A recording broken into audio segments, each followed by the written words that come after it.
ब्रह्मा जी अहंकार के कारण शिव पंचायत में नहीं बैठे।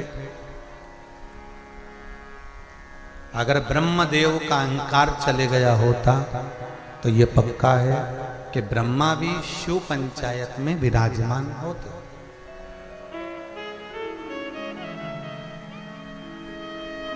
यदि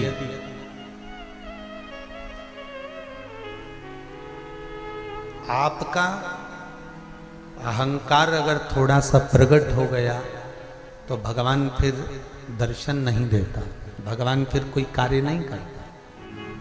बहुत अगर अभिमान थोड़ा सा भी ऊंचा हो गया, अहंकार अगर थोड़ा सा भी बढ़ गया तो आपका करा गया सारा दान पुण्य संकीर्तन भजन कीर्तन स्मरण ये सब बेकार है, इसका कोई मोल तत्व नहीं है। समय आया ब्रह्मा जी के अहंकार के कारण बस ब्रह्मदेव स्वयं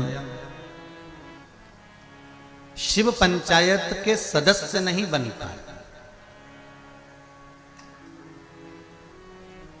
पर 5 में गणेश जी, विष्णु जी, शिव जी, दुर्गा भवानी और 5वें नंबर पर है सूर्य नारायण भगवान।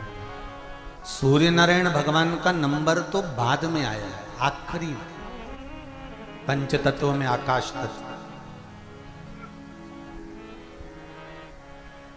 सूर्य नारायण भगवान का नंबर तो बाद में आया, आखिरी में। कश्यप ऋषि और अदिति माता के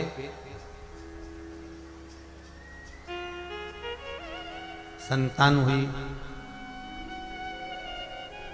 12 पुत्र जन्मे थे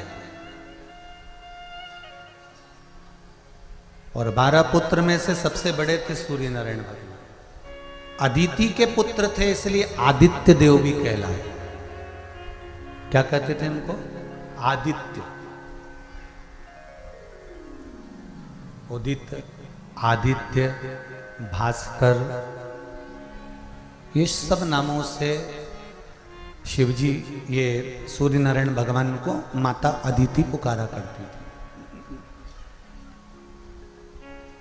ये जितने भी नाम थे ये माँ अपने पुत्र को जैसे पुकारती है, अपने पुत्र से जैसे कहती है, वैसे ही माँ अपने पुत्र को पुकारा करती है। सूर्य नारायण भगवान जब 8 वर्ष की आयु में आए थे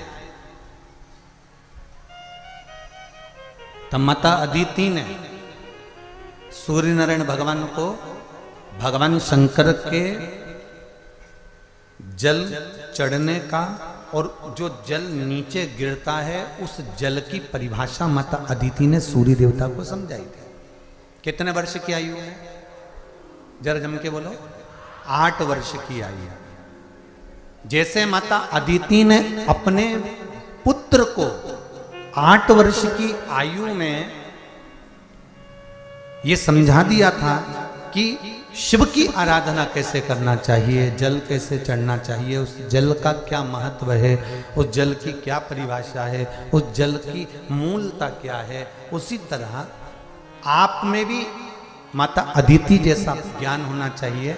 जब हमारा बच्चा धीरे धीरे बढ़ने लगे, स्कूल जाने लगे, पढ़ने लगे, विद्या अध्ययन की ओर आगे बढ़ जाए, तब आप भी उसको थोड़ा थोड़ा हमारे सनातन धर्म की ओर लेकर जाए।